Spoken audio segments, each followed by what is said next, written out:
Shalom. This is your brother Yakanan. Peace and blessings to the hopeful elect. All praises to Yahweh, Bahashem, Yahweh Shai. And if you are alive today, you see that the Most High is moving in the earth. If you are an unbeliever, you should be able to see that there's big changes that are happening in the world today. Number one, all the small businesses have been taken out. Your small hotel owners, your restaurants have been taken out. So you should be able to see that there has been a change. Okay, if you're an unbeliever, you don't believe, you should be able to see these things. Okay, this is the indications that Yahweh Shai, the one they call Jesus, was telling us to mark the end of the world, but not the end of the planet. Okay, the people on the planet, the end of an age. Okay, the end of an age. Okay, and it's going to be an exchange of rulership that is going to happen on the planet, and that rulership is going to go from the wicked to the righteous. The wicked being the Edomites that are on the planet today, the white woman and man and child, in which is the from the seed line of the forefather Esau. In which what you have to understand is that after World War II, there was an alliance made with the forming of the European Union, in which all of them was made up of Edomite nations. Okay, and if you would take the time to go through those nations, you'll see who they are. They made this alliance so that they would not go to war with one another anymore. Okay, let's take a quick look at that, and I'm going through the spirit on this one, and that is Revelations 6 and 4. And let's take a look at Revelation 6 and 4 real quick, so you can understand. Bring a little bit more clarity to that. And there went out another horse that was red, and power was given to him that sat thereon to take peace from the earth, and that they should kill one another. And there was given unto him a great sword. That was the Edomite nations. They went to war against each other. The Germans and the I guess it was the European nations fought each other. They were basically the same people. They're the same nations. I mean, the same race of people. The same forefathers. Okay, and that's what the scriptures is telling us. Okay, they've been ruling for.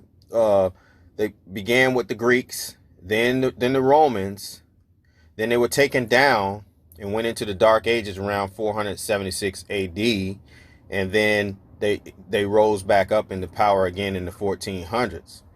Okay, so right now we're at the last leg of their empire. Okay, and they are falling like lightning. And let's get that. That would be Luke 10 and 18. And this is Yahweh speaking. Yahweh speaking here. And he said unto them, I beheld Satan as lightning fall from heaven. Okay, this is an allegory. Basically, heavenly rulership. Okay, rulership was bestowed upon them by the Most High. Okay, and he gave the kingdom to them to rule for a period of time, and then it will be handed over to Jacob. Okay, in which are the Negroes, the Negro Native Americans, and their descendants. Okay, all right. So they were scattered to the four winds of the earth, brought low, and then they're right now they're being raised back up in the spirit. Okay, while this kingdom is falling as well. As the Biden administration throws its support behind a $1.9 trillion stimulus package, major countries like China and Russia are steadily pulling their support from the U.S. dollar, raising questions about where it'll stand in the years to come and how its continued decline will impact the American people. RT's Rachel Blevins is joining us now from the newsroom with more details on this. So, Rachel, what can you tell us? Well, Manila, the state of the U.S. economy is raising alarm bells around the world for just about anyone looking beyond the stock market right now. And many are warning about the state of the U.S. dollar. Amid an already looming recession, a year of historic unemployment, and an estimated $5 trillion in combined stimulus, the U.S. dollar is trading at its lowest, criticized for predicting that a crash in the dollar was coming and that it would decline by 35% by the end of 2021, while some pointed to the optimism seen by 35% by the end of 2021, while some pointed to the optimism seen in the stock market surrounding the 2020 election. Roach continued to stand by his prediction, noting that markets right now are focusing on one main thing, which is the Federal Reserve holding interest rates at zero no matter what happens. He said, quote, "That gives the markets conviction to look through literally anything, from political insurrection to the likelihood of a double dip to a V-shaped recovery that's in tatters. The markets do not seem to care." But the rest of the world does care. And while the U.S. has long relied on its status as the world's reserve currency, countries like China and Russia have been taking steps to pull away from the U.S. dollar. While Moscow used to be one of the top holders of U.S. treasuries, increasing tensions between the two countries and a host of sanctions from the U.S. under the Obama administration pushed Russia to reduce its reliance on the dollar in recent years. Beijing found itself in the same boat with the Trump administration, as the U.S. increased its military presence in the South China Sea and launched a historic trade war between the world's two largest economies. As a result, reports noted that in the first quarter of 2020, the dollar's share of trade between Russia and China fell below 50% for the first time on record. Now, Manila, while we have watched China and Russia reduce their reliance on the dollar, other currencies like the euro have benefited, showing the world that they don't have to rely on the U.S. dollar as much as they once did. So now, Rachel, what are some of the other factors playing a role in the current state of the U.S. economy? Yeah, so right now, all eyes are on that American Rescue Plan that is being pushed by the Biden administration, and of course, whether they're going to succeed in getting it passed by Congress anytime soon. Now, the $1.9 trillion package would include another round of stimulus checks, enhanced unemployment benefits, state and local government aid, and funding for a national vaccination program. While the hope is that the funding could be used to help stimulate the economy at a time when it is desperately needed, experts are also warning about the long-term effects as the continued budget deficit lowers domestic savings and continues to take a hit at the value of the U.S. dollar. Reporting in the newsroom, Rachel Blevins, RT. So as you can see, what she just said was that the dollar is in trouble, okay? So all the hopes that you have in America are predicated on that dollar. Okay, in 1970, Richard Nixon took and got off the gold standard and shored up the money based on the oil of Saudi Arabia, and we've been under this fiat currency, money backed by nothing for a long time now, since the 1970s. So this is what made America great, okay? Because everyone was using the dollar as a reserve currency, and now they're pulling away from it. So all your hopes and dreams is in that dollar, and that's the reason for Operation Warp Speed. That's the reason why they're doing things relatively quickly, because they're going to have to come out with a digital currency in order to replace it. But let's continue on with the video. So with China seemingly the only major economy still standing after the coronavirus first struck, more and more countries are looking away from the U.S. dollar. Joining us to dig in on this is Professor of Economics at UMass Amherst, Mr. Richard Wolff is here.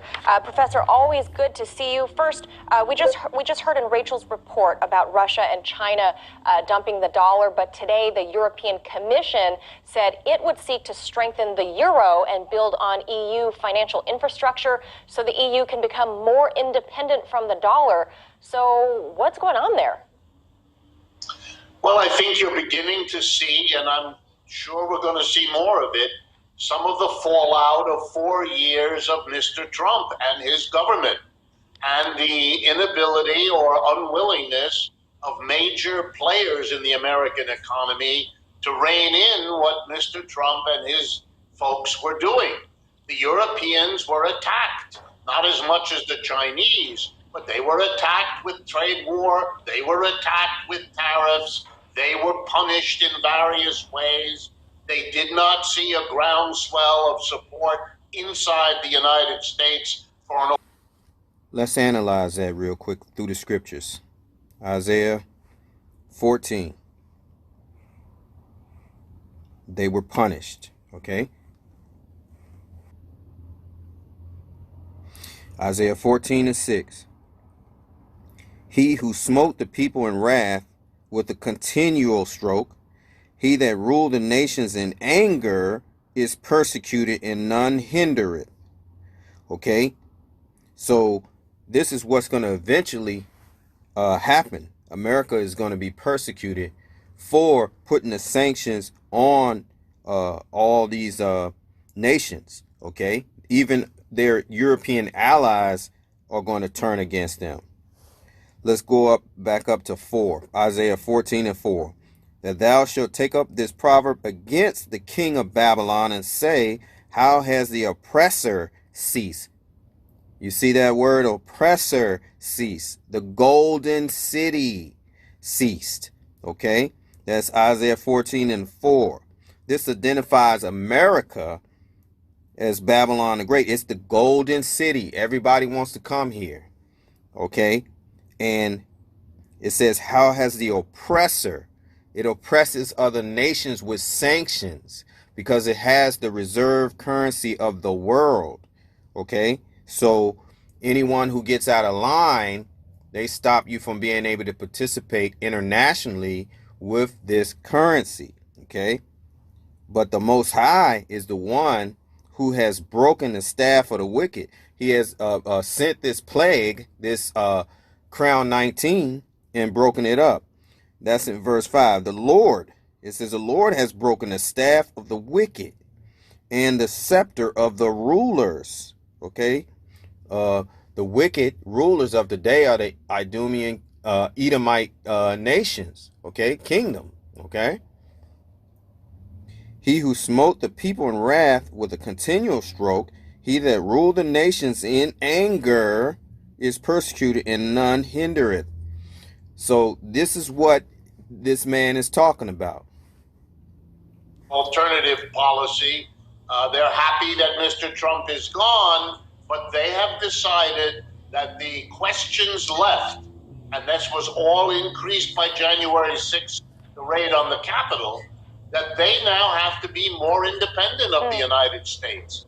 And one of the ways of doing that is to be less dependent on the dollar, and we are going to pay the price of a declining dollar in the months and years ahead.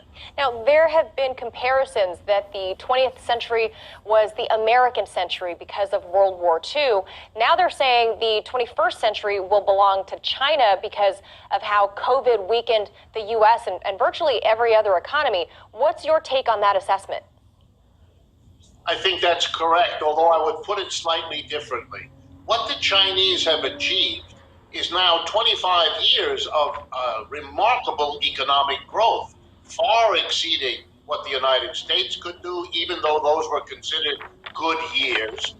And then to cap it off, that a country 4 times the population of the United States has a small fraction of the number of COVID cases and COVID deaths is simply a sign that whatever is going on inside the People's Republic of China generates economic growth, a protection of their public health that is not being equaled in the capitalist West. And nobody who's paying attention can miss this, and we're going to see economic adjustments to that realization. Now, a markets trend forecaster called Gerald Celente told RT's Max Kaiser that historically currency wars lead to trade wars that lead to hot wars. His belief is that when all else fails, go to war. Is his analysis applicable? That's right. That's spot on to what the Most High is saying. Okay, the nations are going to go to war with us. Okay, let's go to Jeremiah 51, because for all you all who think that things are going to return back to normal, this is what the Most High says. Jeremiah 51:7, Babylon has been a golden cup in the Lord's hand that made all the earth drunken. The nations have drunken of her wine, her philosophies, and doing things American way. Therefore, the nations are mad. Babylon is suddenly fallen and destroyed. Howl for her, take balm for her pain. If so be she may be healed. We would have healed Babylon, but she is not healed. Forsake her and let us go every one into his own country, for her judgment reaches up into heaven and is lifted up even to the skies. The Lord has brought forth our righteousness. Come and let us declare in Zion the work of the Lord our God. And this is what the end result is going to be. Make bright the arrows, gather the shields. The Lord has raised up the spirit of the kings of the Medes, for his device is against Babylon to destroy it, because it is the vengeance of the Lord, the vengeance of his temple. Okay, because they came in 70 AD, the Romans, and destroyed the temple and took away the children of Israel and Judah and into captivity all over the earth. So this is the vengeance. So this is going to happen. So all your bets that you're going to hedge on America reviving, you might as well forget about it. Okay, so that's what I wanted to bring out in this lesson, that it's not, it's falling like lightning, and eventually the Most High is telling you in Jeremiah what's going to happen. He's going to raise up the nations against it, and they're going to shoot arrows, as it says over here in Jeremiah 51:11. Make bright the arrows, gather the shields. The Lord has raised up the spirit of the kings of the Medes for his devices against Babylon to destroy it. But it is the vengeance of the Lord, the vengeance of his temple. So he's gonna stir up the spirits of these kings, okay, to destroy this place.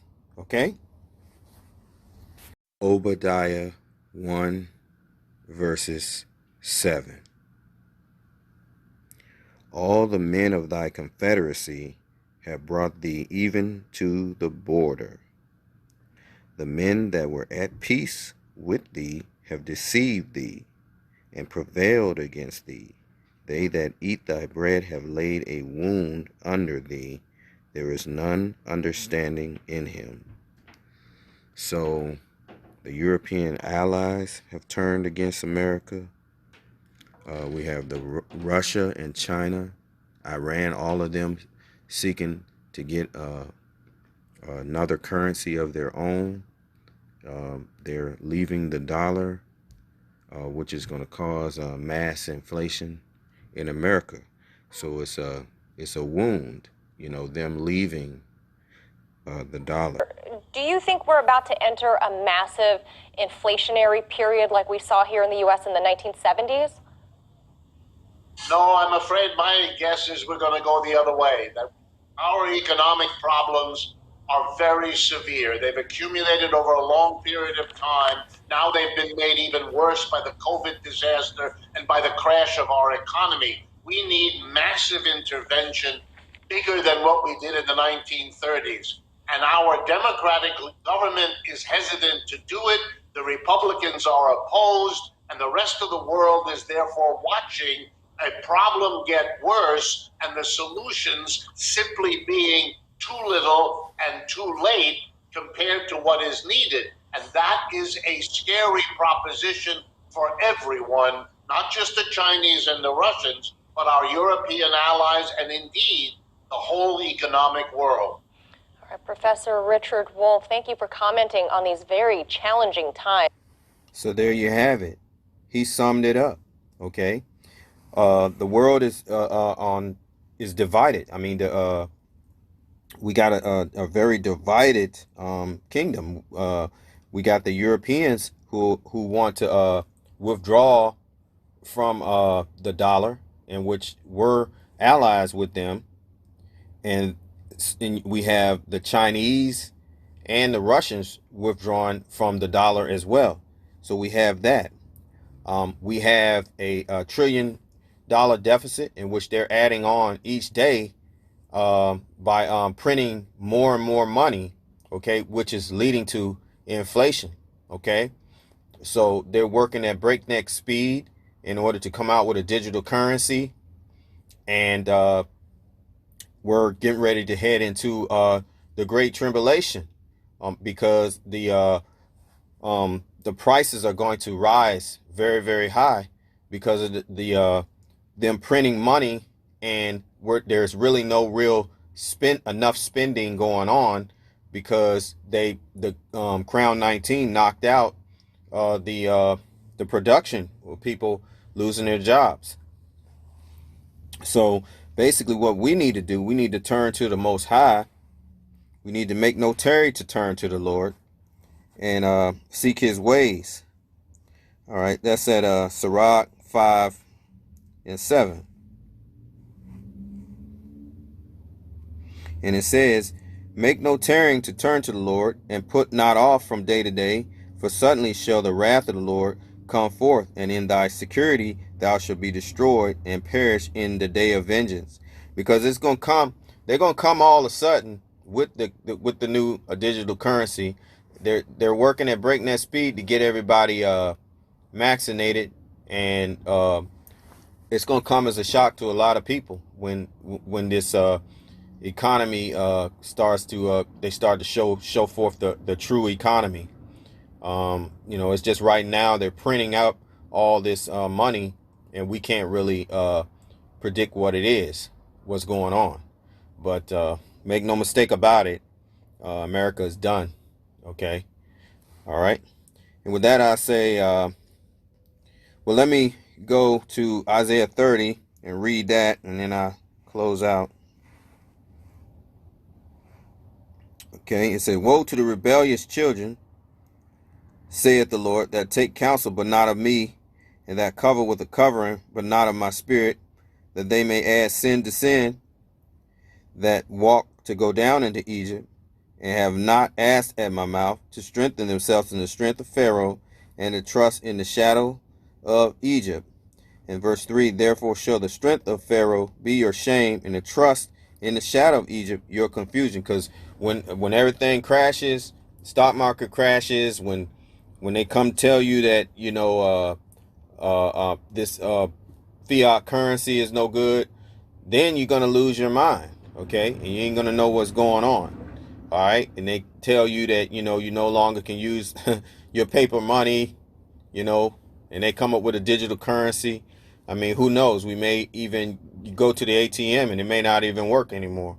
Okay, so we can't put our trust in the shadow of Egypt, because that's what it is, a shadow. It was set up by the Most High, and the Most High decided to end it. Okay, at this time. Okay, and it mentioned, woe to the rebellious children, said the Lord, that take counsel, but not of me. Okay, that is the other counsels, Christianity. You're not turning back to the Lord, spirit and truth.